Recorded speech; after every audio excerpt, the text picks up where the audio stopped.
So today we are going to answer the question, what are the most metal video game soundtracks?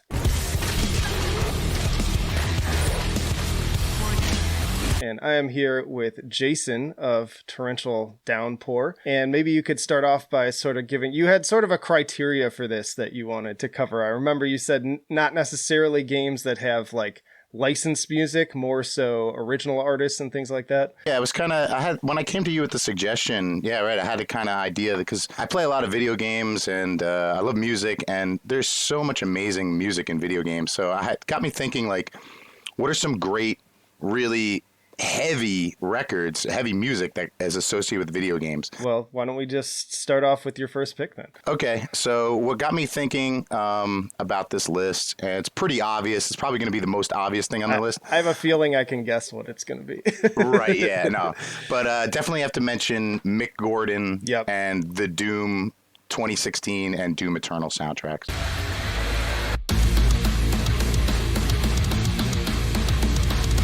Those for sure are just, I don't know, some of the most visceral sounds, music-wise, coming into the game. And it synergizes so well with the gameplay. You're walking through these corridors and there's nothing really happening. And there's this like slow building, rising kind of tone happening.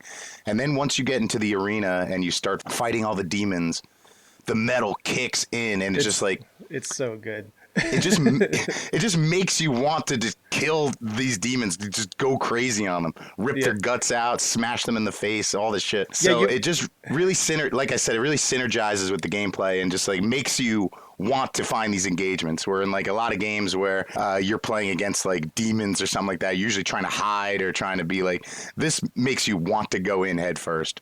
Absolutely. It is really great when the music cues up like just at the right moment and gets you so pumped to just get like as violent as possible. And the other thing I thought that was cool about what Mick was doing with those soundtracks is how he invited a whole bunch of metal vocalists to do the like screaming stuff, and both for, I believe, the sound design and for the music moments, more as like a backing element. But I think Sven from Aborted was there. Nature from Tenger Cavalry, rest in peace, was on that. Vocalist of The Anchor. I'm the frontman for two different bands. I'm in a band called The World I Knew, trap metal. I'm the vocalist for Wild Speaker. I play in a death metal band called Aborted. I play bass for Static X, Ministry. Especially within the rock and metal community, like everybody just looks up to this game. Yeah, I thought that was a really neat, like, extra added touch to also kind of like give some extra cred to, for like, yeah, this is like Mick's a real metalhead. He's not just like in it for the game. No, right, totally, yeah. That was one of the things I definitely appreciated about that soundtrack, and one of the reasons why I can still listen to the soundtrack on its own as its own piece of music. That was another criteria kind of like that I wanted to find for this list, was stuff that I can listen to on my own, where I don't have to be necessarily playing the game to enjoy it. Yeah, works just as well in the game. I'd argue it's more fun in the game, but yeah, it definitely still works as its own sort of standalone thing. Oh, yeah, it's for sure. But definitely wanted to talk about Mick Gordon in the Doom soundtrack. And then it also brings me to Bobby Prince composed the original Doom music.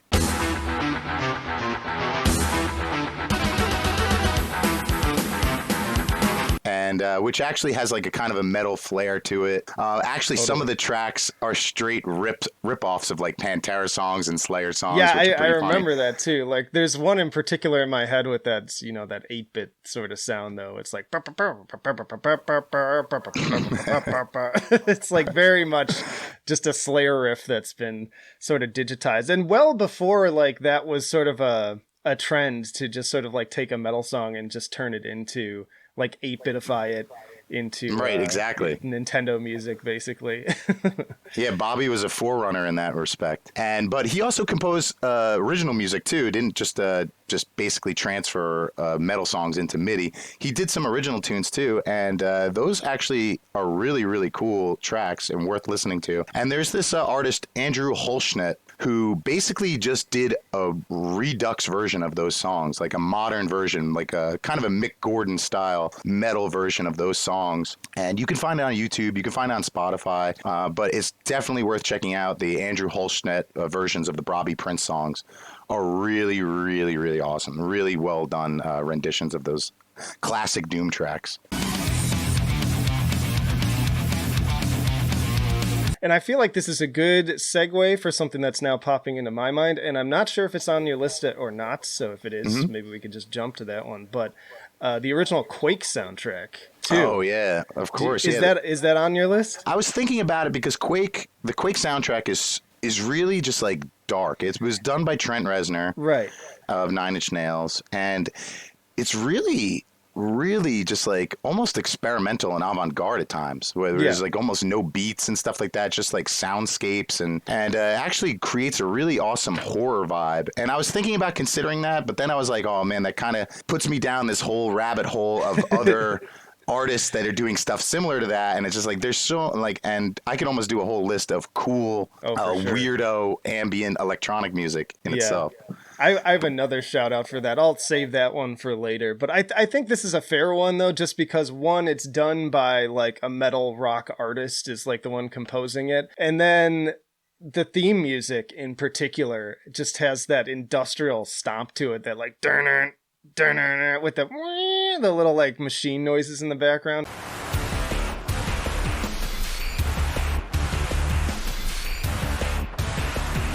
So hype. I fucking love what Trent did with that soundtrack. That was one of my first, I think that was like my first shooter I ever played too. And I didn't even know like who Trent Reznor or Nine Inch Nails were at the time. I played it on a shitty old like DOS computer at probably like 5 frames per second. But I remember being just so struck by that soundtrack and just the ambience of the entire kind of sound design of that game. And I think that was sort of like an early formative metal moment for me, even though I wasn't even into that kind of music yet. Well, now that we talked about like Doom, and we talked about Mick, and we talked about Andrew, I wanted to mention Health.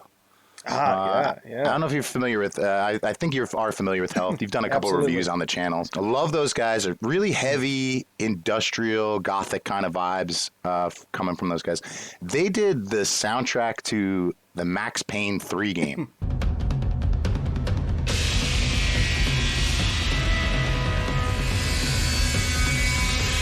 And that happens to be one of my favorite soundtracks of all time. That actually is what got me into Health. I never heard of Health before. Cool. I was a big fan of the Max Payne series, and when they did the third game, I'd played it. And I remember saying to my friend specifically about the music while I was playing, I was like, man, this music is incredible. I got to find out like who did this music. When the game's over and the credits roll, let me I got to pay attention to who did the music. And of course it was music by Health. So I checked them out, and easily within days became one of my favorite new bands like that I had heard of, that I've been exposed to. And now they're definitely one of my favorite bands. And that soundtrack is just one of my favorites. It's brooding. It is dark. It matches like the psyche of the character. Max Payne is like a very depressed, downtrodden like kind of guy. His whole family's been murdered. You know, he's like, you know, living from day to day, like, sucking down painkillers and drinking constantly. So the music really reflects that kind of state of mind. And then when it kicks into the battle sequence music, you get these really epic moments. One of my favorite things about Health is the drumming. I think the drums are just so machine-like, and that really comes across in this soundtrack. I think the drums are something that stands out a lot in this piece. Too, I'm always on YouTube, like not only creating content, but like watching other people's content, and like stuff will pop up in my feed, and somebody's video like on Max Payne 3 came up, and I was like, fuck it, I'll watch it because this guy's interesting. And he did mention that Health did the soundtrack, so I didn't even know that but it was like serendipitous because I'd just been listening to like their latest EP that they had done. And I was like, oh, cool. I didn't know that that they were on that. And they played some samples from it, and it sounded pretty rad. It's been interesting also to see them lately kind of like mix and match with, I think they had Randy Blythe from Lamb of God on a track. And then they, I think they did a song with Poppy too. Like they've been really continuing to just sort of experiment with a lot of different stuff. Yeah, it's really cool. Over the past 2 years, they've been doing all these collaborations and just basically like releasing singles every like month or so with one of these collabs, and then they compile them at the end of the year. Yeah. into these albums. And yeah, they've done it past couple of years, and it's just so cool. It's just so cool. I really love speaking of Trent Reznor, I really love the Health Nine Inch Nails collaboration. Yeah. That was one of my favorite tracks that they put out. So Health. I wanted to also talk about this artist named Jake Kaufman. He also goes by the name Virt, V-I-R-T. Are you familiar with chiptunes at all? Yes, a little. Okay, bit. so just to give a little brief explanation, chiptunes are basically music that is composed using the audio software from like a gaming console, for instance. So like Nintendo, Sega Genesis, all those gaming consoles had proprietary sound chips that made unique sounds. So these artists will use these sound chips to create records, create original music and stuff. So Jake was doing this on the 8-bit scene using a Nintendo, and he created a couple albums called the FX series of albums, FX1, FX2, FX3, and FX4.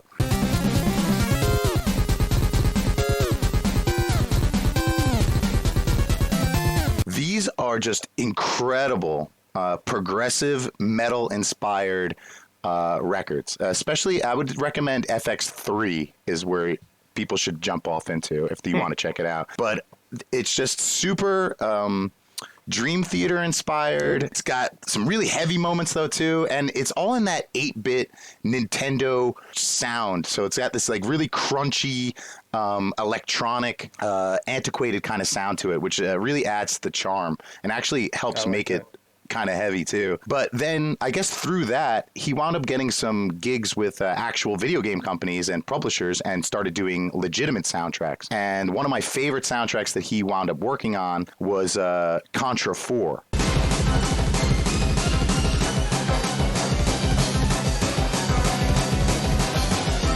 When Contra 4 came out for the DS, the Nintendo DS, he did the Redux soundtrack for that on that game, and it's one of my favorite scores because Contra already has some great music, and he kind of rearranged a couple of the old tracks and kind of freshened them up. But then also his original music, especially the boss battle scenes towards the end, is really just heavy. It's like even in that 8-bit style, makes you just want to just get into it, bang your head. You're just like, damn, man, how did it? And it also makes you think about like, man, what would this music sound like if it was translated into a live band setting? Like, this would be sick. So I highly recommend the Contra 4 soundtrack from Jake Kaufman. He's also done a bunch of other soundtracks. He's did Double Dragon Neon, if you're familiar with Double Dragon. Music is excellent in that. He did the Shovel Knight series. Oh, cool. So if you're familiar with the Shovel Knight, really awesome music in that game, in those games. He's just an excellent composer overall, and I highly recommend checking out his original stuff and also his video game soundtracks. There's a lot of really great, like, grandiose modern game soundtracks, whether metal or not. I'm thinking of stuff like BioShock and Halo. But there's just something special about that just old like chiptune style that you can't really get in any other medium, I would say. Right, exactly. Yeah, no, totally. And it's because of those chipsets, those proprietary sound chips, man. Those are just like instruments themselves. Those are just their own instruments. It's so cool. Well, I mean, that's why like Nintendo Core took off for a while. Like, oh yeah, I'm ready for it to come back. And then the last thing I wanted to bring up today was this game. It's a new game. I actually haven't played it yet, but I've heard the soundtrack. This happens to me a lot, actually. I want to because like I want to play every game, but you know sometimes you get caught up, and there's so many games that get released, you can't always play them. But there's a lot of games that come out that have great music. And I always want to keep my ear to that. And anytime I'm in a couple of different groups on Facebook and in different forums for video game music specifically. And this was something that kept coming up. It's this video game called Scourgebringer.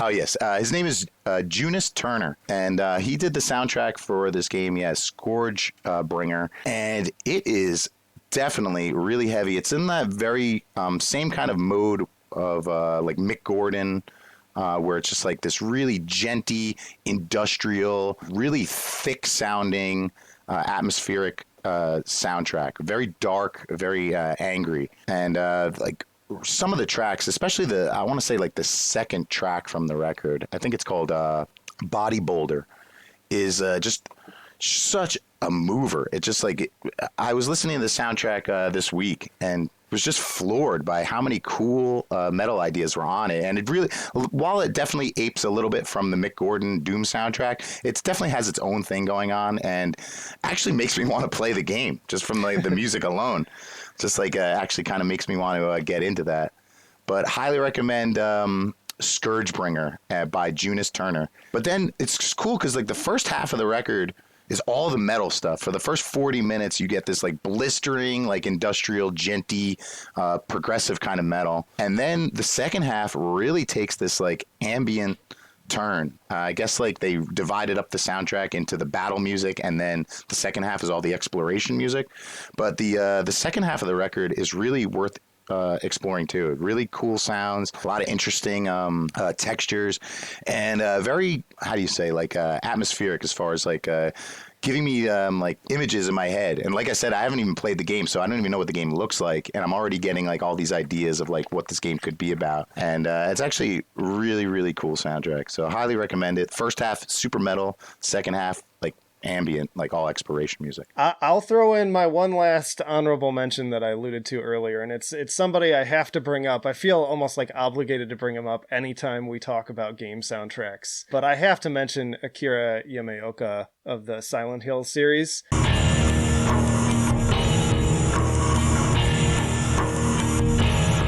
Like, I know a lot of what he does is more kind of like ambient and eerie, and then he's got some more like melodic stuff on there. But I consider Akira to be sort of like Japan's answer to Trent Reznor, basically. Like, they have very similar minds for music.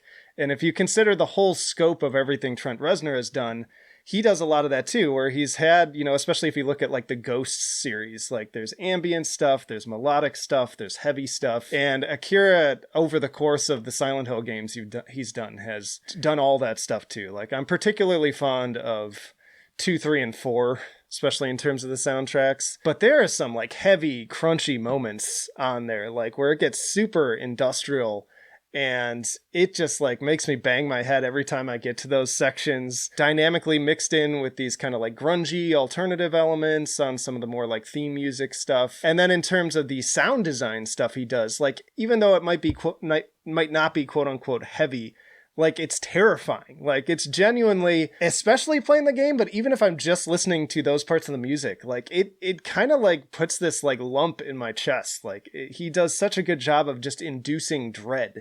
And that just reminds me of listening to like more ambient black metal and stuff like that, where it's just like absolutely terrifying. I always love his guitar work and stuff like that. Oh, like, yeah, especially a lot of that clean guitar work. I love how the beauty of the clean guitar work really contrasts with like the spooky nature and like the horror nature of the Silent Hill. Creates this nice contrast. I love the music in Silent Hill. I'm glad you brought that up because music in Silent Hill is so awesome. I wanted to mention Nobuo Uematsu. Since we're talking about like I guess like games from Japan, I want to talk about Nobuo Uematsu. He's famous for doing a lot of the Final Fantasy games. He did the soundtracks for a lot of the early Final Fantasy games. He actually has a metal band. Oh, really? Called the Black Mages. Oh, that sounds rad. Where they basically take Final Fantasy music and translate it to a live band setting and do metal versions of the songs there.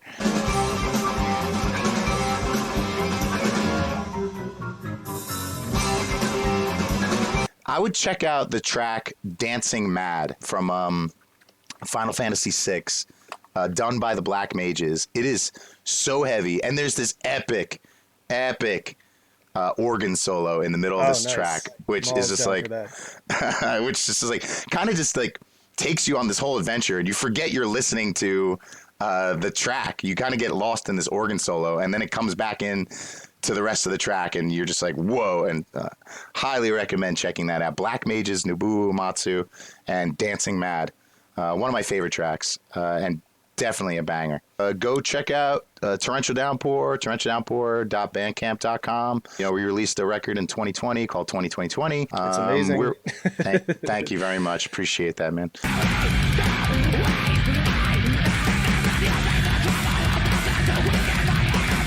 We're we're working on a new album right now, and we should be releasing a single in a few weeks, hopefully. I'm putting the finishing touches on vocals this week on a track, and hopefully in the next few weeks we'll be releasing something. We're going to be playing the RPM Festival in Massachusetts on Labor Day weekend. If you enjoyed this video, you might also enjoy this video that I did on metal music you can listen to while playing Halo, but that'll do it for now. Flight of Icarus and Jason signing off, and we will see you in the trenches.